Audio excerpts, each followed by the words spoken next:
Baik, berikutnya adalah tawassul. Barangkali Bapak Ibu sering mendengar istilah tawassul. Allah Subhanahu wa taala berfirman, "Ya ayyuhalladzina amanu taqullaha," wahai orang-orang yang beriman, bertakwalah kepada Allah. Jadi Allah perintahkan kepada orang beriman bertakwa kepada Allah.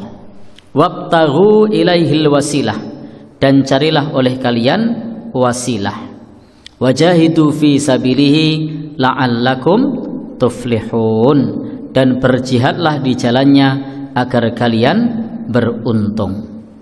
Di sini Allah berfirman, ibtaghu ilaihil wasilah, carilah kepadanya wasilah. Di dalam Al-Quran disebutkan, ulaikal ladzina yad'una, mereka itu adalah orang-orang yang berdoa, yang menyeru, yabtaghuna ila rabbihimul wasilah, yang mereka mencari wasilah ketika menyeru kepada Allah Subhanahu wa ta'ala. Ini adalah ayat-ayat yang menjelaskan kepada kita bahwa wasilah itu memang diajarkan di dalam agama kita jika wasilah tersebut sesuai dengan tuntunannya. Maka ketika wasilah itu tidak sesuai tuntunannya, maka itu tidak dibolehkan. Sehingga ketika seseorang bertawasul, maka tawasulnya harus disyariatkan. Jadi tidak boleh bagi kita bertawasul kepada hal-hal yang dilarang di dalam agama kita. Karena itu dalam pembahasan tawasul ini, yang pertama adalah tawasul dengan makhluk. Jadi tawasul dengan makhluk. Kalau yang dimaksud tawasul dengan makhluk dalam berdoa, maka di sini para ulama sudah menjelaskan kepada kita bahwasanya kita tidak boleh berdoa bertawasul dengan makhluk. Sebelum kita lebih jauh membahas bab itu, tawasul itu sendiri apa? Dia adalah at-taqarrubu ila syai', mendekatkan diri kepada sesuatu dan terhubung ilaihi kepadanya, wal wasilah, dan juga adanya wasilah, perantara di dalam mendekatkan diri kepada Allah Subhanahu wa ta'ala. Maka tawasul itu pada umumnya terbagi menjadi dua. Yang pertama adalah tawasul yang masyru', tawasul yang disyariatkan. Jadi yang pertama adalah tawasul yang disyariatkan. Wahya anwa'un, dan itu ada beberapa macam tawasul yang disyariatkan.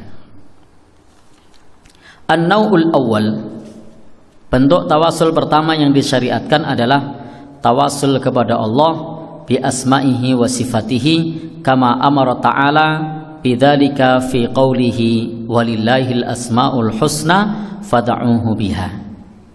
Tawasul kepada Allah Subhanahu wa taala dengan nama-nama dan sifatnya sebagaimana Allah Subhanahu wa taala perintahkan di dalam firman-Nya, dan kepada Allah lah walillahil asmaul husna, dan milik Allah lah asmaul husna, nama-nama yang baik. Fad'uhu biha, maka berdoalah dengan asmaul husna tersebut.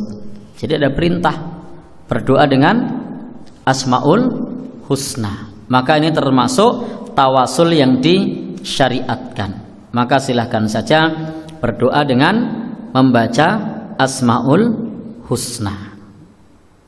Sehingga ketika kita bisa berdoa, maka doa tersebut bisa kita ucapkan seperti ya Razzaq, wahai Zat yang Maha Pemberi rizki, luaskanlah rezeki hamba. Ini termasuk bentuk tawasul dengan asma Allah Ar-Razzaq. Atau seorang suami, dia berdoa kepada Allah, ya Latif, wahai Zat yang Maha lembut, lembutkan hati istri saya agar mengizinkan saya poligami. Ya, ini namanya tawasul. Istrinya juga berdoa, ya Jabbar, wahai Zat yang Maha Pemaksa, paksalah hati suami saya untuk menerima saya seorang saja. Jadi istrinya juga tawasul. Ya Jabbar, wahai Zat yang maha pemaksa. Ya Aziz, wahai Zat yang maha perkasa, tundukkan hati suami saya untuk mencintai saya seorang. Doanya di langit perang nanti. Ya, antara doa suami dan istrinya. Karena suaminya tadi tawasulnya, wahai Zat yang maha lembut, lembutkan hati istri saya untuk bisa menerima saya poligami. Istrinya tahu suaminya doa, istrinya juga doa, wahai Zat yang maha pemaksa, paksalah hati suami saya untuk mencintai saya saja sebagai satu-satunya istri. Wahai Zat yang maha perkasa, tundukkan hati suami saya untuk bisa memiliki saya hanya satu-satunya istri. Boleh enggak istrinya tawasul gitu? Boleh. Suaminya juga boleh kalau mau tawasul seperti itu. Cuma siap-siap saja tidur di luar nanti. Nah, baik. Pripun? Tidur di teras nanti. Baik. Intinya di sini bahwa kita disyariatkan berdoa dengan Asmaul Husna. Misalnya lagi dengan asma Allah yang lain. Ya Rahman, wahai Zat yang maha pemurah, limpahkanlah rezekimu kepada hambamu ini. Apalagi? Ya Rahim, Zat yang maha penyayang, sayangilah hambamu ini, atau yang lainnya. Sehingga Bapak Ibu silahkan kalau mau bertawasul dengan Asmaul Husna, tidak diragukan lagi, perkara ini termasuk yang diperintahkan di dalam agama, dan ini disyariatkan di dalam agama kita, bukan merupakan tawasul yang dilarang.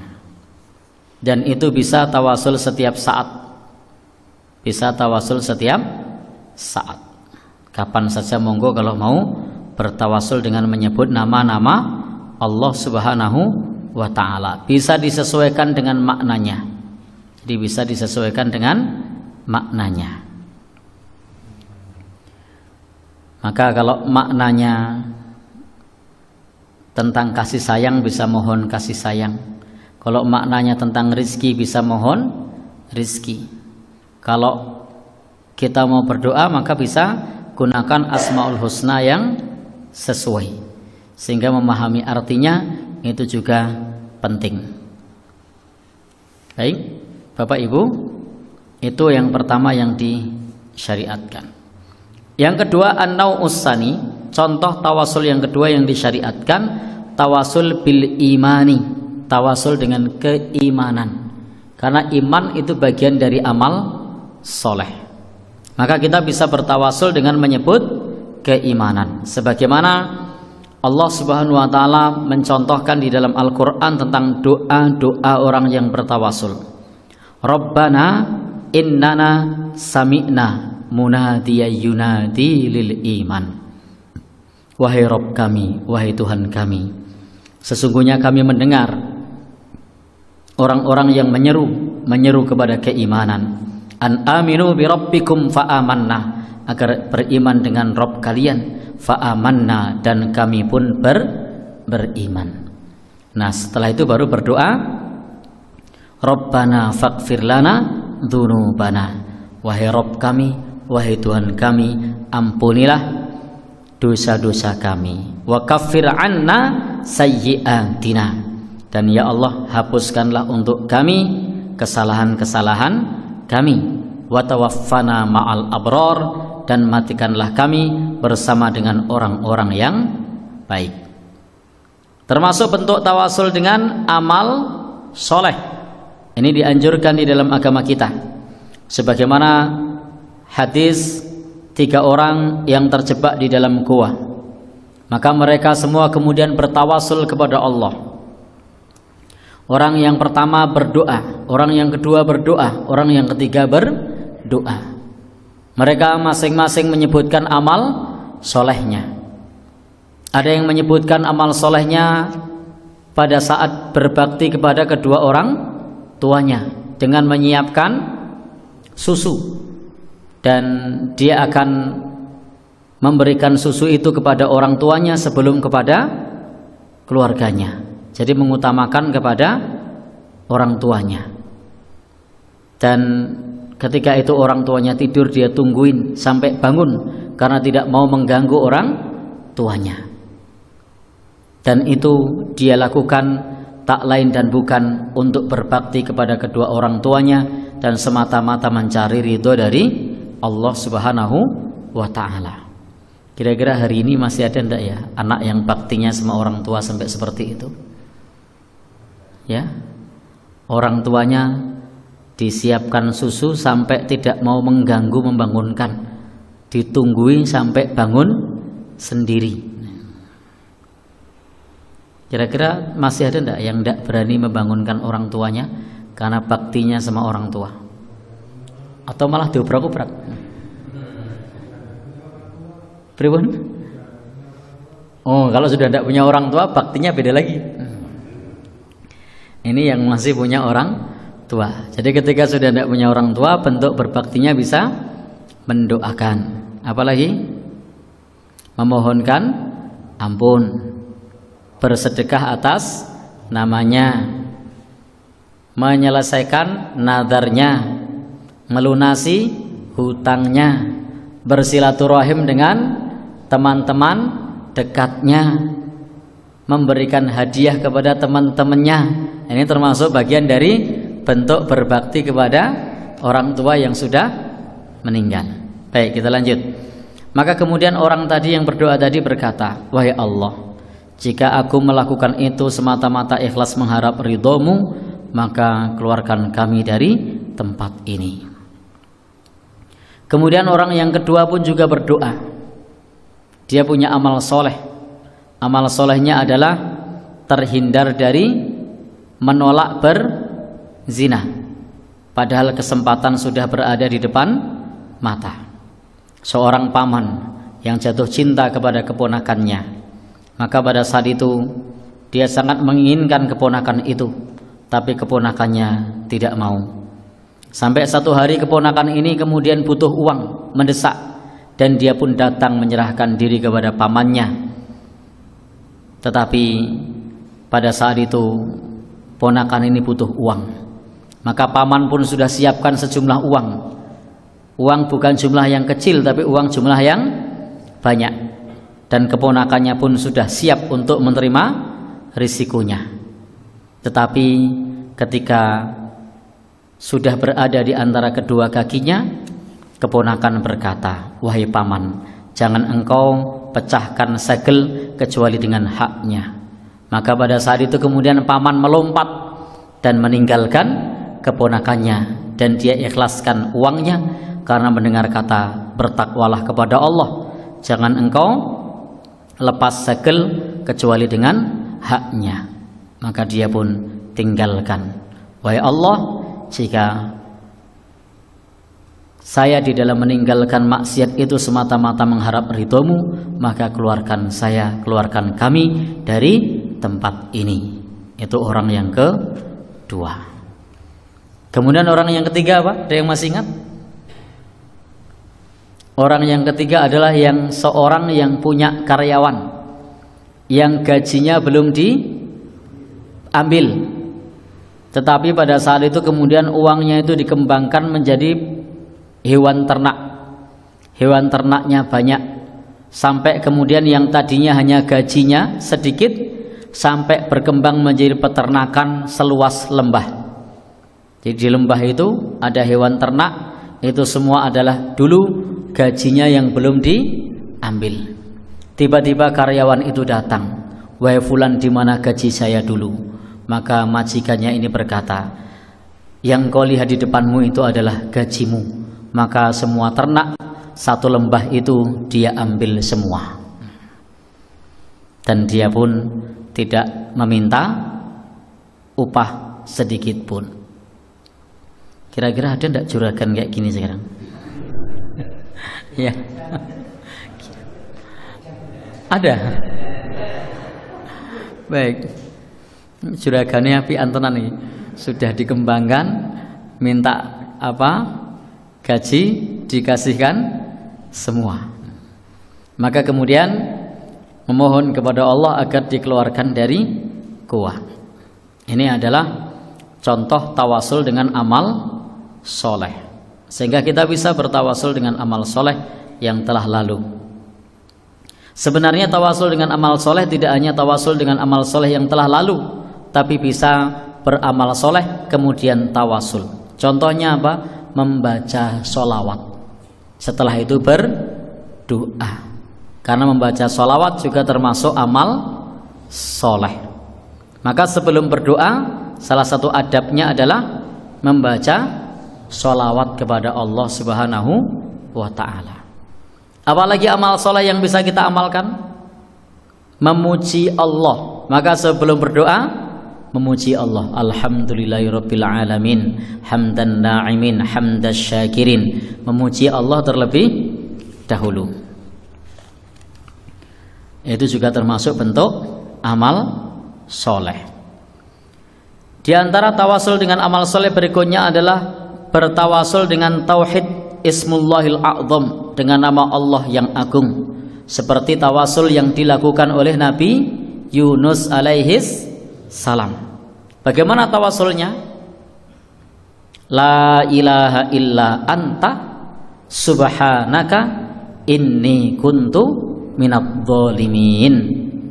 Ini adalah menyebut asma Allah yang agung, itu termasuk amal soleh. La ilaha illa anta, ini amal soleh. La ilaha illa anta subhanaka inni kuntu minadh-dhalimin. Di sini Nabi Yunus menyebut nama Allah yang agung dan juga iktiraf, pengakuan dirinya terjatuh dalam kedzaliman. Mengakui salah, mengakui keliru, itu termasuk bentuk amal soleh, sehingga bisa digunakan untuk bertawasul.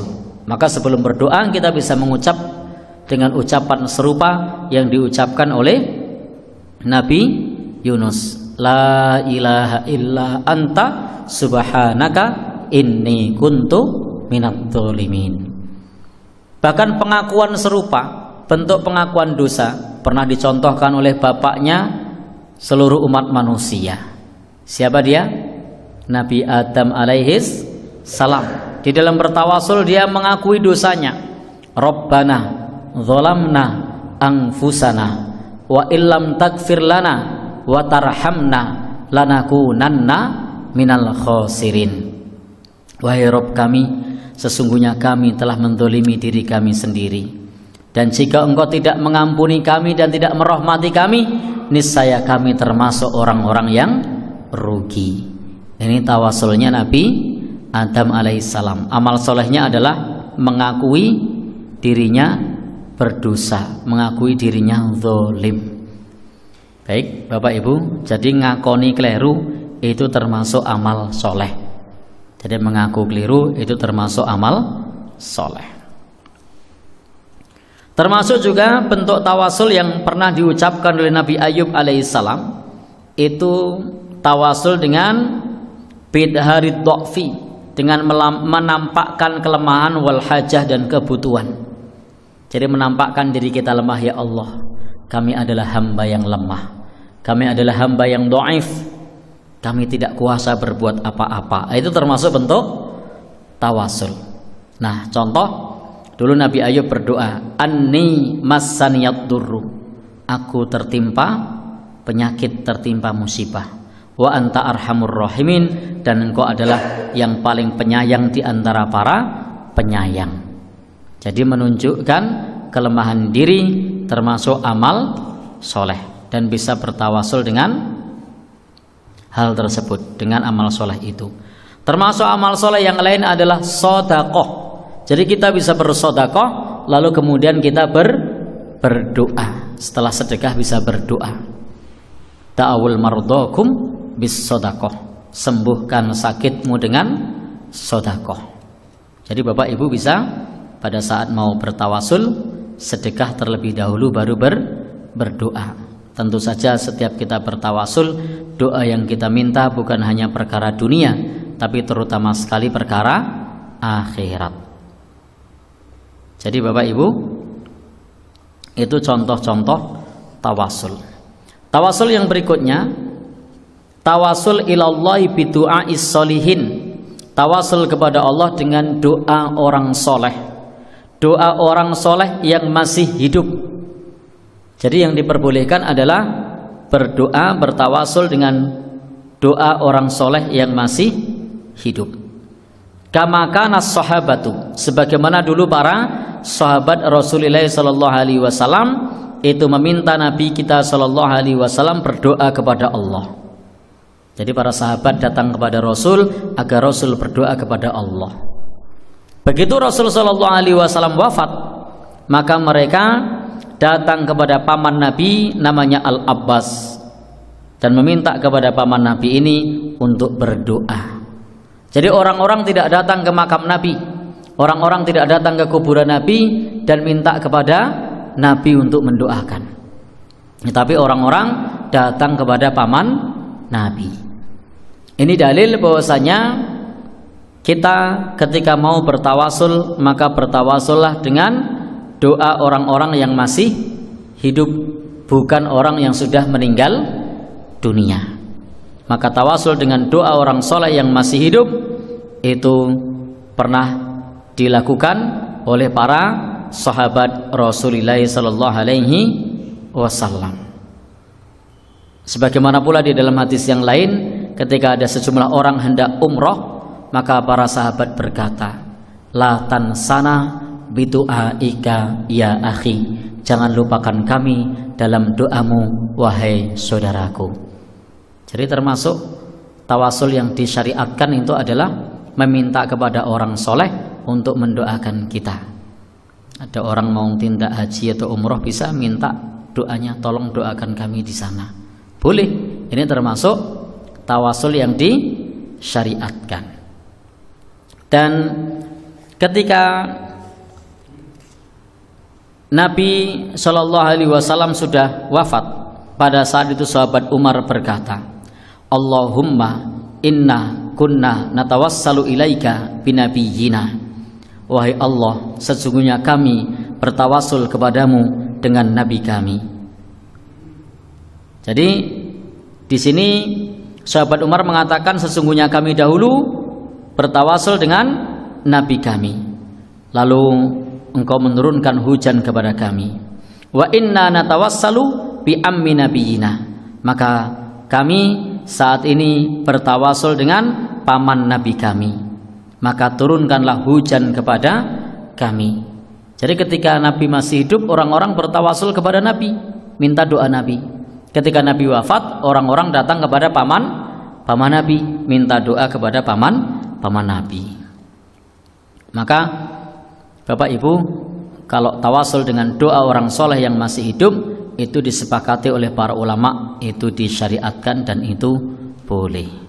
Tetapi jika talabud doa minal amwat la yajuz, minta doa kepada orang yang meninggal dunia, maka itu tidak boleh. Jadi kita tidak boleh minta doa kepada orang yang sudah meninggal dunia.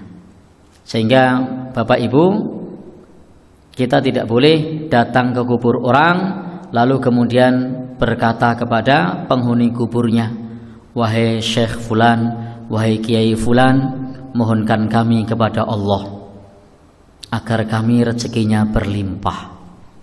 Ini tidak boleh. Ini namanya thalabud doa, minta doa kepada orang yang sudah meninggal dunia. Padahal orang yang sudah meninggal dunia itu amalnya sudah terputus, ingqata amaluhu, amalnya sudah terputus kecuali 3 perkara. Yang pertama apa? Kalau dulu masih hidup mengajarkan ilmu yang bermanfaat dan ilmu itu masih diamalkan, maka itu akan terus berlanjut, yakni ilmu yang bermanfaat, pahalanya masih mengalir. Yang kedua, sedekah jariyah. Ketika dia punya sedekah, yang sedekah tersebut masih dimanfaatkan, masih dipakai, maka pahalanya masih mengalir. Yang ketiga, doa anak yang soleh, awalatin solihin yad'ulahu, atau anak soleh yang mendoakannya. Jadi tidak ada ceritanya bahwasanya orang yang sudah meninggal dunia itu masih bisa beramal soleh. Bahkan orang yang meninggal dunia itu pengen hidup lagi, meskipun barang sebentar. Laula akhortani ila ajalin qarib, agar diberikan kesempatan sebentar saja. La asaddaqa wa akum minas solihin, niscaya aku akan bersedekah dan aku akan menjadi orang yang soleh. Boleh apa enggak? Bisa hidup lagi? Tidak. Kenapa? Karena di akhirat sudah tidak punya, di alam kubur tidak punya kesempatan beramal soleh. Kesempatan amal soleh itu ketika di dunia. Sehingga bagaimana mungkin orang yang tidak punya kesempatan beramal soleh dia berdoa kepada Allah? Andai memungkinkan berdoa kepada Allah, mending ketika di dunia ini tidak usah amal soleh. Kapan? Nanti doanya kalau sudah di alam kubur saja. Masih bisa apa enggak? Tidak bisa. Sehingga ketika sudah di alam kubur, itu adalah akibat yang ada di dunia. Dan jika di alam kubur itu baik, maka itu pertanda baik kelak di akhirat. Jika fase di alam kubur itu sengsara, maka itu pertanda buruk kelak di akhirat. Artinya apa? Faman naja minhu, barang siapa yang selamat di alam kubur, fama ba'dahu aisar, maka sesudahnya akan lebih mudah.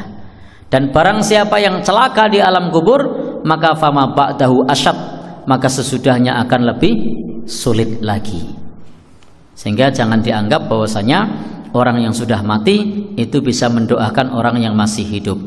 Justru orang yang meninggal dunia lebih butuh doa orang yang masih hidup, bukan malah dimintai doa. Jadi tidak dibenarkan bertawasul kepada orang yang sudah meninggal dunia. Itu tidak dibolehkan. Bahkan sebagian ulama menjelaskan seperti ini: man ja'ala bainahu wa bainallahi wasa'id yad'uhum wa yas'aluhumus syafa'ah wa yatawakkalu alaihim kafara ijma'an.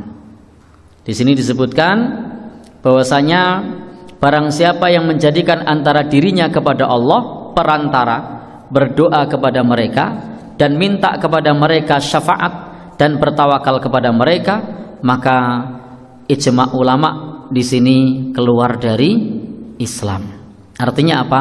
Mereka berdoa kepada orang yang sudah meninggal dunia, minta syafaat kepada orang yang sudah meninggal dunia, tidak dibolehkan. Maka di dalam Al-Quran juga menyinggung wa ya'buduna min dunillah, mereka menyembah selain Allah, ma la yadurruhum wa la yanfa'uhum, yang tidak membahayakan mereka dan tidak memberi manfaat kepada mereka. Tetapi wa yaquluna haula syufa'auna indallah, tetapi mereka mengatakan mereka adalah penolong-penolong kami di sisi Allah. Jadi ketika mereka ditanya, apakah kalian menyembah? Maka mereka mengatakan kami tidak menyembah, tapi mereka adalah penolong-penolong kami di sisi Allah. Padahal boleh apa tidak minta kepada yang sudah meninggal? Tidak dibolehkan. Demikian pula ketika mereka disampaikan nasihat, mereka berkata ma na'buduhum, kami tidak menyembah mereka, illa liyuqarribuna ilallahi zulfa, kami tidak menyembah mereka melainkan agar kami mendekatkan diri kepada Allah dengan dekat.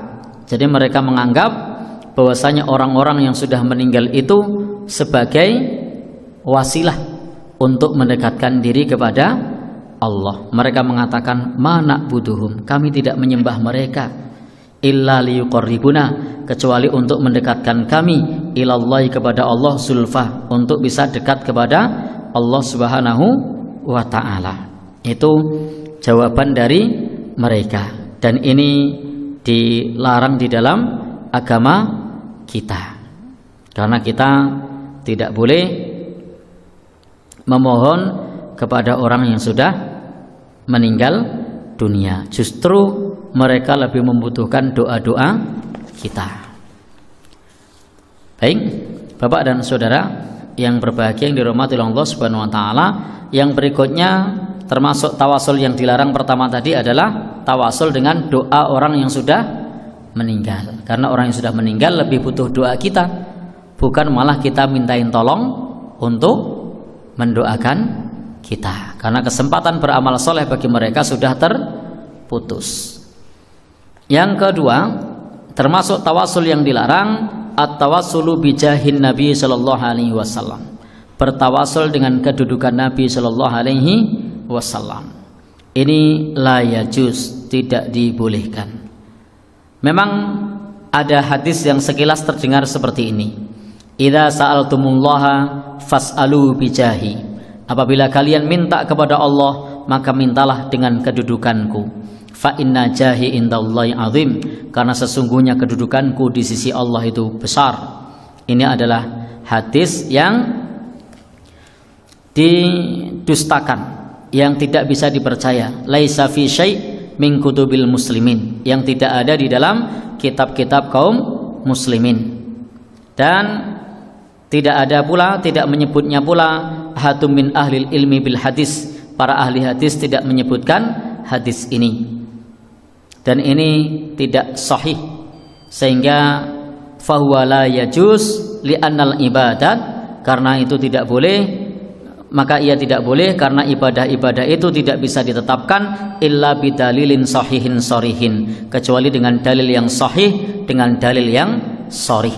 Jadi kalau mau ibadah itu harus dengan dalil yang sahih, dalil yang sharih. Jadi kesimpulannya, tidak boleh kita bertawasul dengan kedudukan Nabi Shallallahu Alaihi Wasallam. Demikian pula kita tidak boleh tawasul dengan menyebut zat makhluk. Jadi tidak boleh kita bertawasul dengan bersumpah menyebut nama makhluk. Ini tidak dibolehkan. Al-iqsam bil makhluk, bersumpah dengan nama makhluk. Maka kalau mau tawasul, ya, silahkan dengan nama Allah, dengan amal soleh, dengan doa orang soleh yang masih hidup. Baik, Bapak dan Saudara yang berbahagia yang dirahmati Allah Subhanahu wa taala, sehingga kesimpulannya tawasul itu yang disepakati oleh ulama ada 3. 1. Tawasul dengan asmaul husna, dengan nama Allah. Yang kedua, tawasul dengan amal soleh, termasuk amal soleh, sedekah, pengakuan dosa, memuji Allah, sholawat, dan lain-lain. Setelah itu bisa berdoa kepada Allah. Yang ketiga, minta doa kepada orang yang masih hidup. Itu yang disepakati ulama.